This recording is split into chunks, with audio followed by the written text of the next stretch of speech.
Hi. Hi, everybody. It says I'm live. Welcome. Welcome to Saturday, February 20th, 2021 episode of Frankenstein Tea, daily short story program for adult listeners. It's brought to you by the Island Free Library. We're the public library on Block Island, a small island off the coast of Rhode Island. That's my dad. Hey, Dad, were you here yesterday?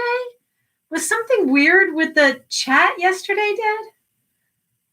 I couldn't see you, and it didn't feel like I was in the right spot, but then it was on YouTube. Okay. Anyway, so I'm not sure if that was right or not. My dad is here with me today to listen to a story. He'll answer that barrage of questions I just got him. I just gave him. Let's see what else. Saturday, people that follow this show know that we just closed up the library for the week. So I'm still at work. The library is behind me there. That's the main floor. The main circ desk is right behind me. And we're closed up. Not that I'm alone in the building. The the window construction people, got it, Dad, are here. And so they might be around, but I think we'll be alone for this, and I hope we can get through it. I only have half a battery, but that should be fine. I just grabbed the machine and not the battery earlier today, and I didn't go up and get it now, and I was a little late, so here I am, blah, blah, blah. Anyway, so here I am, and I worked in the fiction collection today as part of my job. I was in there looking at the fiction collection, sort of working in to make some space, doing a weeding project in the librarian world. That's called weeding. And it's sort of very similar to weeding your garden. You pull things out, and then the things that you leave are more visible and attractive and grow better. And same sort of concept with the books. We pull things out that maybe we don't need. Maybe we have enough of that author. Maybe they're too old. Maybe, all kinds of reasons why we weed things. I have a whole criteria that I work through. And then what I leave on the shelf, stands out and is attractive to you, and you'll come and grab them. So I'm doing a weeding project in the fiction room. And I came across this book, which shouldn't be in the fiction room. It's going upstairs to nonfiction, not because it's nonfiction, but because it's a collection of stories. And that's where this library chooses to leave collections of stories. So I was happy to find it. It's Black American Short Stories, A Century of the Best. Perfect for this month as we continue to read short stories by Black American authors in celebration of Black History Month. It is edited by John Henrik Clark, published by Hill and Wang, a division of Farrar, Straus, and Giroux. The short stories were all individually published. This copy was published, this anthology, this collection was published originally in 1966, then in 1993. Let's see if I can find the story that I'm going to read. When was that published? Just to give you some context, I just saw those publication dates. Yes, 1990. I'm reading the last story in this book. I think they're chronological too. Yeah, they're chronological. So this is 1990. I did like this W.E.B. Du Bois 1907 story. I did like that, but I'm not going to read that one today. I'm going to read this one. I'm going to read The Wife by Jennifer Jordan. First published in Essence. That's a magazine, and it was copyright 1990.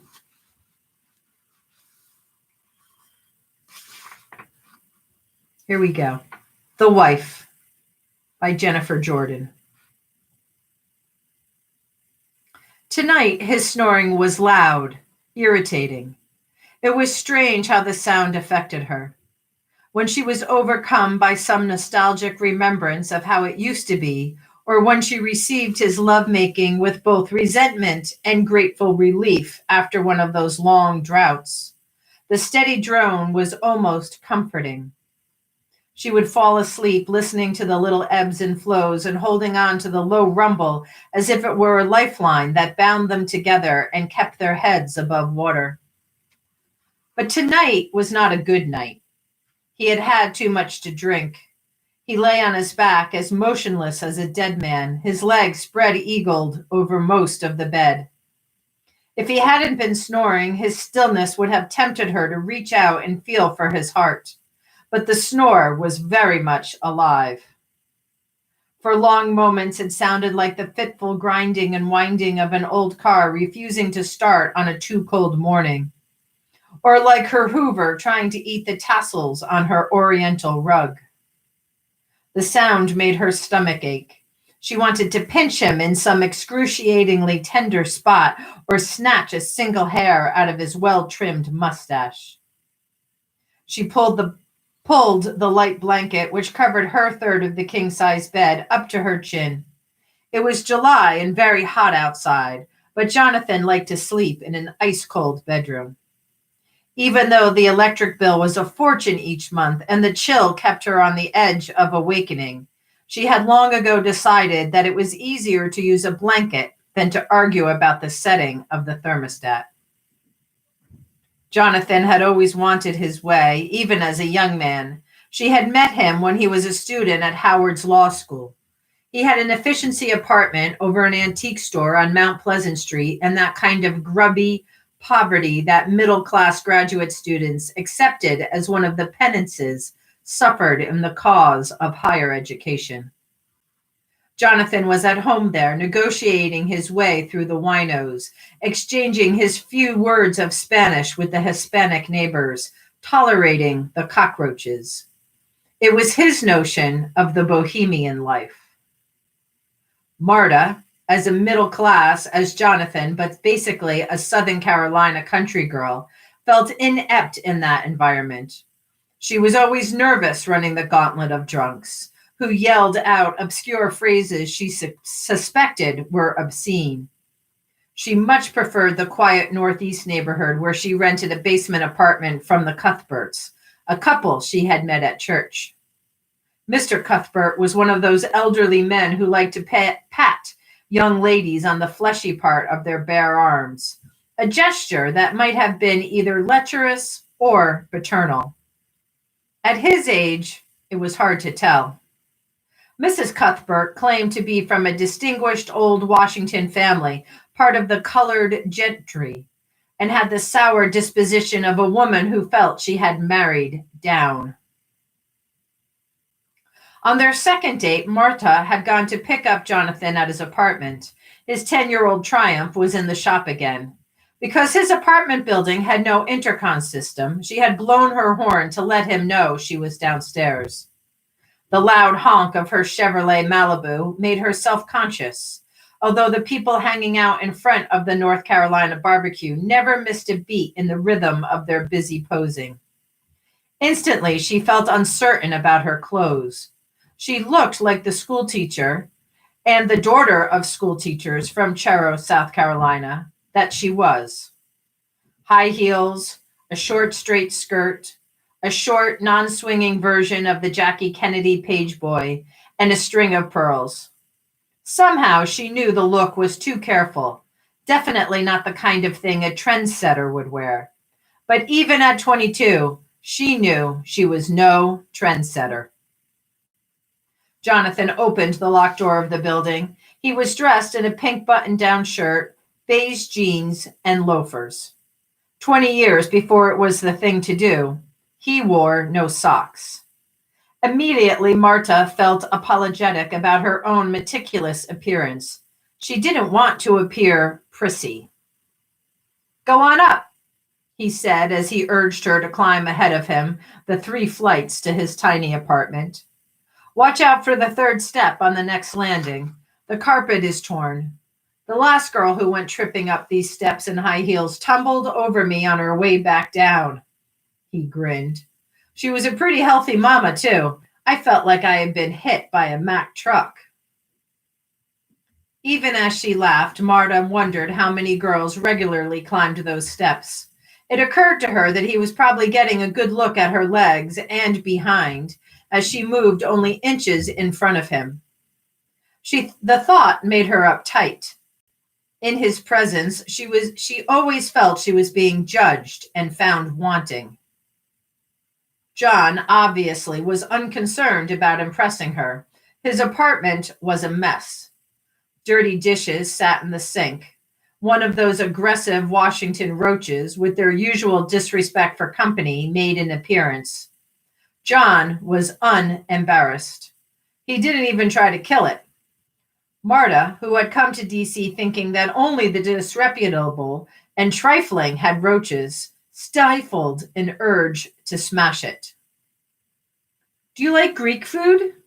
he asked. "I don't know. I've never had any." Marta could have added that in a segregated South Carolina, most Black people thought pizza was an exotic dish. "Would you rather go someplace else? How about Chinese? Italian?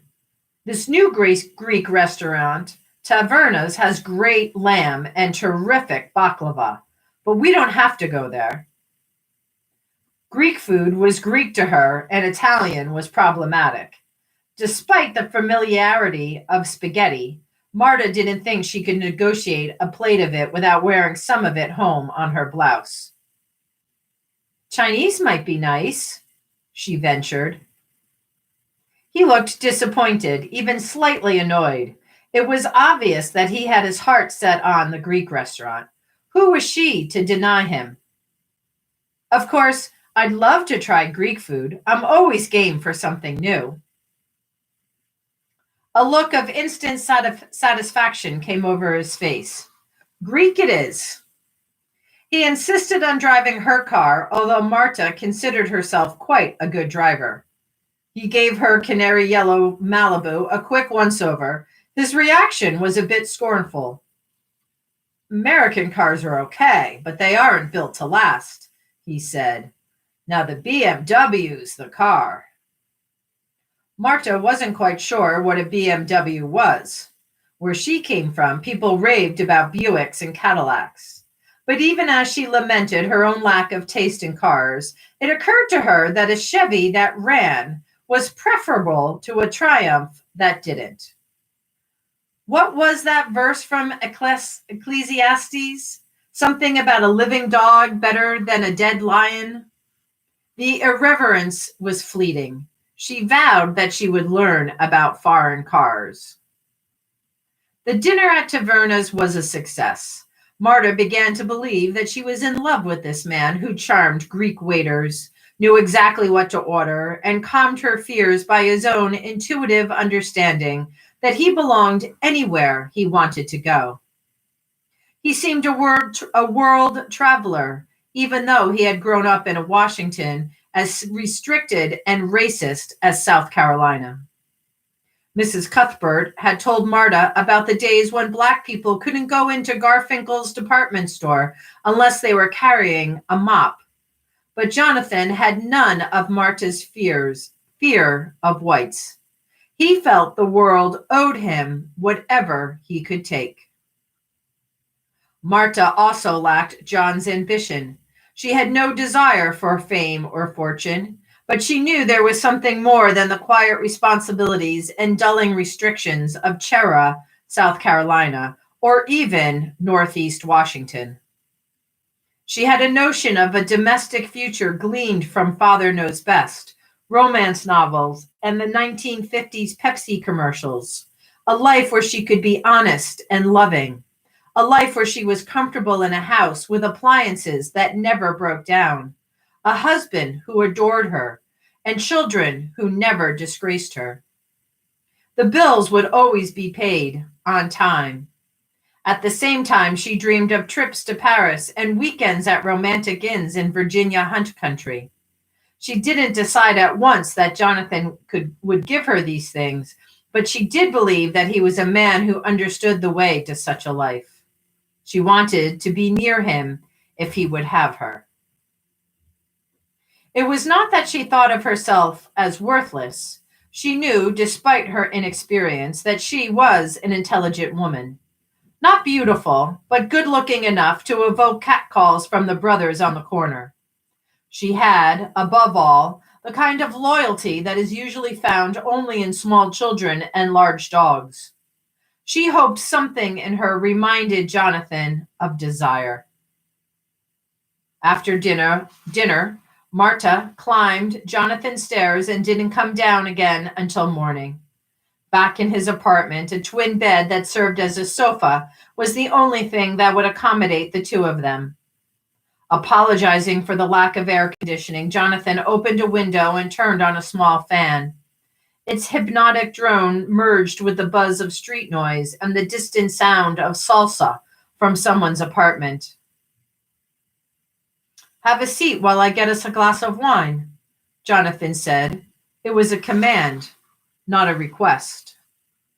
Marta searched his face for a sign that a seduction was being staged. His cinnamon-colored eyes and his black face were startling. They were friendly, but cool. She was vaguely disappointed by his seeming indifference. He offered her one of his two wine glasses, a pink bubbly substance she could not identify.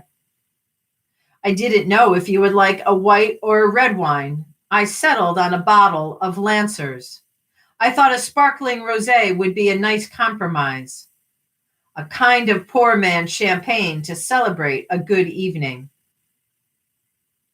Marta studied the contents of her glass. She wondered if he was trying to get her drunk. At all black South Carolina state, the guys drank mostly beer or rum and coke. She had known only two women who drank regularly, a wild Geechee girl from Charleston and a New Yorker who suffered culture shock and went back north. Marta had usually nursed the obligatory one beer at the fraternity party she and her girlfriend frequented. Wine in thimble-sized glasses was what you drank on first Sunday at church, or if you were an Omega or Kappa, you bragged about the destructive powers of Ripple and Thunderbird. Marta took a sip and decided she liked it, but she was determined that this one glass would do for the evening. She wondered how long it would be before he tried to kiss her. Jonathan had not sat down with her yet. He stood with his glass in his hand, his muscular body balanced calmly and solidly over her.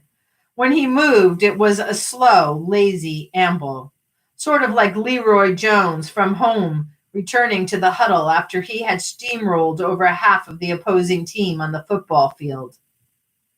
Jonathan paced back and forth in front of her as if delivering a summation to a jury. He sat down on the bed next to her and took the hand without the wineglass. Marta put down her drink and steeled herself for the grab and the grope. Instead, he lifted her hand and lightly brushed her palm with his mustache and lips, a gesture that instantly penetrated the anxiety he made her feel. She was willing to allow all of his kisses and caresses and even his unhurried, expert removal of most of her clothes. But she had no intention of giving up so soon, even though she was technically not a virgin. During her junior year at State, she had succumbed to a star basketball player out of curiosity rather than passion. But Ronnie's idea of a conversation was a monologue about the highlights of his last game, so she never slept with him a second time. She wasn't looking for a genius or a millionaire, just a man who knew things she didn't know, who wasn't afraid. She was waiting for such a man. She wanted to live life, and she was too timid to do that alone. That night on the narrow bed, Jonathan did things to her that made her want to say yes. But she thought about the other things that she wanted and her mother's warning that a man never married a girl who seemed easy. Until she knew he was the right one, the answer would be no. She was expecting rage or at least a prolonged sulk in response to the refusal. Having long ago taken off most of his clothes, he simply gave her a couple of lingering kisses to test her resolve and promptly went to sleep. Marta, not quite knowing how to get up to leave, and frightened at the prospect of braving the winos and would-be rapists on Mount Pleasant Street, waited out the night. The fan's breeze was now unpleasantly cold, but she didn't think it was her place to cut it off. As she listened to just a hint of a snore and contemplated his face in the soft glow from the streetlights, she didn't have the heart to wake him. The next morning, with a stuffed-up head and a headache, she put on her rumpled clothes and headed back to Northeast D.C. and to the astonished stare of Mrs. Cuthbert, who stuck her head out the door to pick up the Washington Post, just as Marta hurried around to the side entrance. The ritual of the interesting evening, the good conversation, and the attempted seduction continued through the month of June. They went on walking tours of Georgetown and Alexandria. They ate the cuisine of China, Thailand, Brazil, and Cuba. They, or at least Jonathan, talked about John Kennedy and his relationships with Khrushchev, with Black people, and with Jackie. About Martin Luther King and the efficacy of nonviolence. Marta, the good listener and quick study, marveled at his knowledge and accepted his judgments as gospel. By July, she was doing more than sleeping in his bed. She had also been the donor of substantial supplements to his rent money, which he evidently spent feeding her in all those quaint little restaurants. By October of that year, they had formed a financial and sexual bond that made marriage seem inevitable. Just as Mrs. Cuthbert had become explicit about her disregard for young lady tenants who frequently stayed out all night, Marta had announced that she and Jonathan were getting married. Now, as she contemplated the year's and next month's electric bill, she studied his face with a cold appraisal usually reserved for strangers. Asleep, he had none of the pugnacity that made him a successful lawyer and kept her afraid to challenge him. The dark brown face with its usually rock-hard jaw was relaxed into almost toddler-like roundness. Some nights, watching him in the vulnerability of sleep, she had conflicting urges to kick and kiss him. Tonight, for the first time in 28 years, she merely wanted to hurt him. Marta tried to figure out what had destroyed the wonder of it all. By the 5th year, Jonathan's brilliance no longer overwhelmed her. She discovered, after absorbing the things he taught her and reading much more, that she had opinions of her own. At first, when her ideas contradicted his, she was contrite, then truly hurt by his resistance to her ability to think for herself. He had finally reached the point where any independent thought on her part brought petty remarks and put-downs, often in front of other people. His insecurity saddened her, not because she had grown egotistical, but because it made him less a man in her eyes. It tarnished the beautiful image of him as a kind of black giant, arrogant and unperturbed. Despite the cracks in the armor, she admired the vitality that was still there. He was considered one of the most competent criminal lawyers in town, but he had developed a dull ache in his gut as a result of constantly comparing himself with the hundreds of men in D.C., black and white, who had more prestige and power than he had. Most people would have considered his income impressive, but over the years, it was Marta's salary as a teacher that paid the mortgage note month after month. Jonathan kept the family in debt, acquiring the BMWs, the trips to Haiti, the handmade shirts. Marta shopped at seasonal sales, kept her old car, and nursed her hurt feelings when he decried having married such a bama. She was the one who worried about food bills, the utilities, their daughter's private school bills. Kim, the product of the dregs of their passion, thought Dad was neat and Mom was a pain. Daddy was the promise of a car for college. Mom would probably be the one who made sure that tuition and book bills were paid. In the last year, Marta had been suffering an almost constant headachy feeling reminiscent of PMS. She finally identified it as her growing resentment of Jonathan's charmed life made possible through her anguish. She was, however, unable to pinpoint the now distant moment when he had stopped even feigning interest in her. He was rarely home. They had never really talked, but now he didn't even bother to deliver those erudite lectures that she had found so interesting in her more limited days. She understood too well that Jonathan needed an adoring, attentive audience. But no woman with an ounce of brains and integrity could maintain, after more than 25 years of marriage, that rapt look, eyes sparkling, instantly responsive to the touches of wit, lips parted in a breathy smile, body thrust forward as if to capture sooner the gems of wisdom. She hadn't realized how vital such unalloyed devotion was to Jonathan until today, when she had walked into the American Cafe on Capitol Hill and seen him with the young woman, a youthful Diane Carroll type, without the camouflaged hardness. She looked like a young lawyer dressed for success and conquest as she leaned across the table in her eagerness to hear and learn.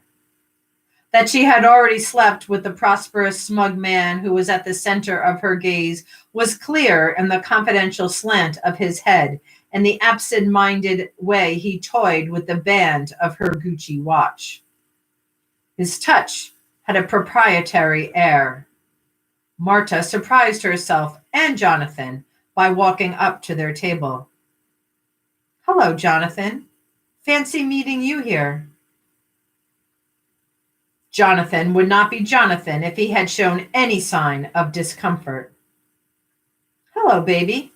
I don't usually hang out in the American Cafe, but Miss Lawrence suggested it as a nice place for a quick lunch. Marta, this is Sandra Lawrence, the counsel for the City Council Zoning Committee. Sandra, my wife, Marta. I'd invite you to join us, sweetheart, but we have to run to a meeting." If Marta had any doubts about Jonathan's relationship with his companion, Miss Lawrence's response dispelled them. She was nervous at meeting the great man's wife face to face, but not so nervous that she failed to give the competition a thorough inspection. She checked out the great temples and the shape of the body, made observations about the taste in clothes, searched the eyes for any signs of recognition or hostility. Good manners for people raised to be polite die hard. Marta smiled, assured them that she did not feel neglected. "That's quite all right. I'm meeting Phyllis for lunch in a few minutes. I haven't seen her in months, and we have a lot of gossip to catch up on. It was nice meeting you, Ms. Lawrence." At home, Marta had cried bitter, urgent tears. She was surprised by the ferocity of her response. She had always felt that Jonathan availed himself of the opportunities that most men had in DC, with its hordes of attractive, smart, unattached women, Black, white, and Hispanic, who fought for jobs and men with a spunky dog-eat-dog combativeness. But she had no notion of how to deal with the reality of unfaithfulness. Maybe she could put on that Nancy Wilson song, "Guess Who I Saw Today, My Dear," and then rush to pack her bags. But then what would she do about Kim? Who would be sure to announce that she was staying with her beloved daddy?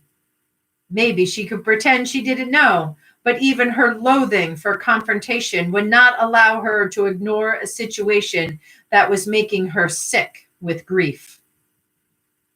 Tonight, as they sat in bed, he watching television, she reading a book, she blurted out her suspicions without introduction or evasion. "Jonathan, are you having an affair with that woman you introduced me to today?" Marta said this without looking up from the book in her lap. She could imagine that he furrowed his brow and that his brown eyes were hostile. The few times she had risked a battle, he had been fierce in squashing the rebellion. When she finally looked over at him, he was still watching the 11 o'clock news. His body was almost too casual in its repose. Marta, be serious. I'm not going to dignify that remark with a response. You come into a restaurant, see me with a woman with whom I have a professional relationship, and jump to some wild conclusion that I'm screwing her? You've always been jealous and paranoid. I'm not going to allow your insanity to make life miserable for me. It was at this point that he usually marched into the bathroom and slammed the door. Ordinarily, Marta would back off and try to control whatever anger or anxiety she felt. Tonight, she was not interested in control. Something like bile rose in her throat, and just as he tried to get up from the bed, she snatched the end of the belt on his robe with such force that she tore off a loop. You are going to listen to me. Do you think I'm going to sit here while you parade some young thing all over DC? I suppose everybody knows about this but me. Phyllis was probably feeling sorry for me all through lunch. Poor Marta's getting old. Gray pubic hairs, dragging titties, and a stomach that will never be flat again. Poor thing ain't even in the running. Well, Jonathan, I won't be pitied. I won't be pitied. She was still convulsively clutching his belt. Jonathan was taking off his robe in haste to get away. Woman, you are losing your grip. They say the change of life makes you all crazy. When I come back to this room, you better have yourself together again. I'm going to get a glass of wine. Do you want red or white? Marta stared at the belt in her hand. When she didn't answer, he left the room. A furtive, almost fearful glance, the only hint that tonight was any different from all nights they had coexisted in civil indifference. Later on, as she lay in bed shivering from the cold and from the violence of her suppressed rage and hurt, she tried to understand what all of this meant. She was pained not merely at the thought of him in bed with a younger, receptive woman. It was also that, in all the years that they had been married, he had never given her credit for the things she contributed to their life. In fact, her growing competence was, to Jonathan, her biggest flaw. He was beginning to detest her because she was no longer that little South Carolina girl who thought he was hot stuff because he drove a British car and had been to every restaurant in town. She turned her back to him and pulled the covers up to her ears. Jonathan rolled over to her side of the bed and threw one arm across her hip. She heard him call her name in a voice that seemed to plead for help. She realized that he was asleep only when the familiar droning of the snoring resumed. Over the years, the occasional call in the night allowed her to fabricate a fiction to live by and served as a sign that he needed her. Those ambiguous night noises made the waking hours possible. She knew she wasn't going anywhere. She didn't have the energy. Some days, she even thought she loved him. Tomorrow, she would get up and go off to work. Tomorrow night, the two of them would sit up in bed. She would finish the last chapter of The Color Purple. He would watch the 11 o'clock news. Meanwhile, she would add this dose of bitter gall to her store of slights, bad memories, and disappointments, and pray that, when the next blow came, she could remember one taste of honey.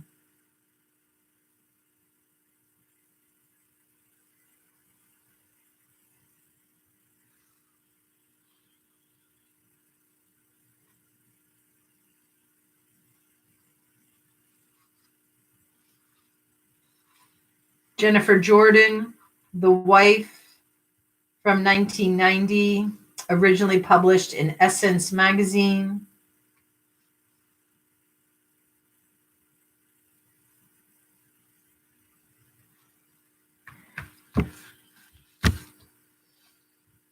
Saturday's episode of Frankenstein Tea. Check. So, Dad, it says you were there yesterday. I liked that story yesterday. That was the one with the two girls that start. That was the Maya. That's Maya Angelou, right? No, not Maya. Toni Morrison. Toni Morrison yesterday. I realized I messed that up yesterday too. I was talking about yesterday. I was talking about the day before story, and I said Toni Morrison had written it, and it wasn't. That was the Audre Lorde story. So I was a little confused in my dialogue there.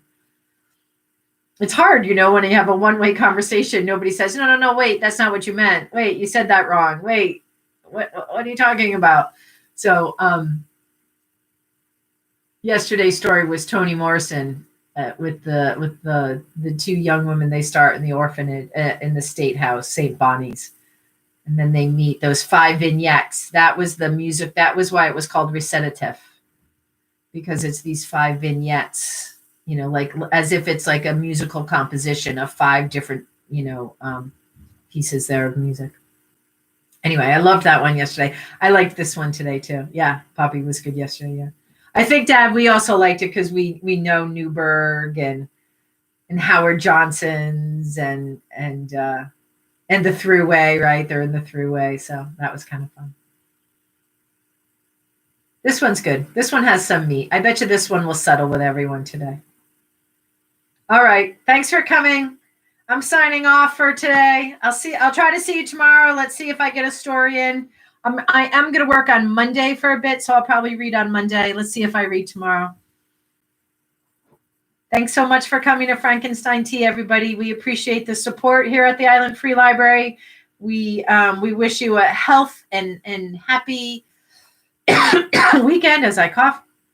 Wear your mask. Wash your hands, watch your distance. Lots of vaccines on Block Island today. Lots and lots of people got vaccines.